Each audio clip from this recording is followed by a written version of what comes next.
Hello, hello! Welcome back to another episode of the Luana English Podcast. I'm your host, Luana, and as always, I'm joined by the wonderful Josimar. How are you doing today, Josimar? Hi, Luana. I'm doing great, though I have to admit, I'm feeling a little nervous about today's topic. It's a big one. It really is. Today, we're talking about something that affects almost everyone, especially high achievers. We're talking about imposter syndrome. You know, that nagging feeling that you aren't actually as capable as people think you are? Exactly. It's that voice in your head saying, I'm just lucky, or eventually everyone will find out I don't know what I'm doing. Even though we're at a B1, B2 English level here, this topic is something we can all relate to in our careers and studies. So, Josimar, have you ever actually felt like an imposter? Oh, all the time, especially when I started working on new educational projects. I'd look at my colleagues and think, they are so professional. I'm just winging it. Winging it. I love that phrasal verb. It means doing something without much preparation, right?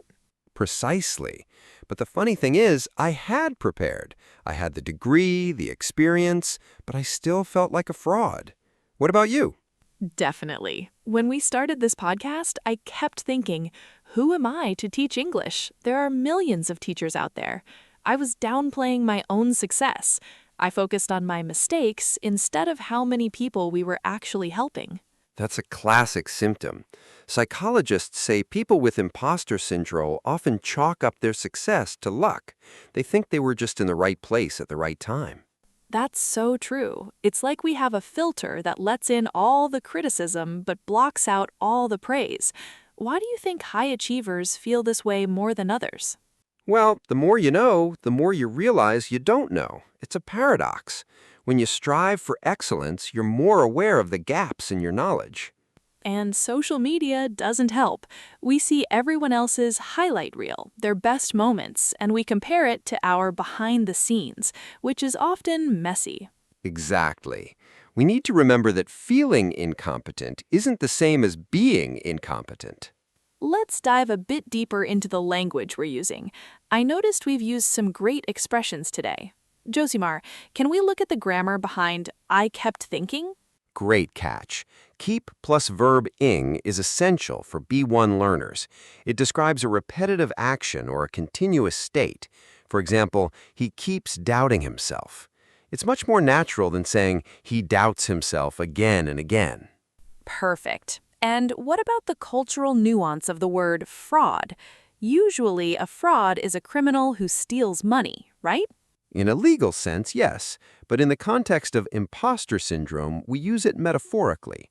Feeling like a fraud means you feel like you are wearing a mask. You feel dishonest about your abilities, even if you've worked incredibly hard.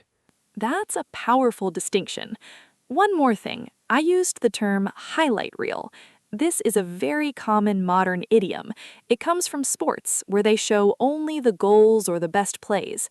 In daily life, it refers to the perfect version of life people show on Instagram or LinkedIn. Before we go, let's recap 5 key terms from today. 1. To wing it. To do something without preparation or a plan. Example, I forgot my notes for the presentation, so I had to wing it. 2. To downplay. To make something seem less important than it really is. Example, don't downplay your promotion, you worked incredibly hard for it. 3. To chalk up to attribute something to a particular cause. Example, she chalked her victory to luck, but it was actually her talent. 4. High achiever, a person who is very successful in their work or studies. Example, most high achievers struggle with the pressure to be perfect.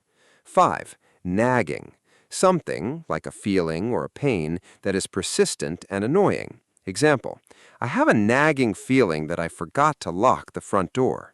Thank you for joining us today.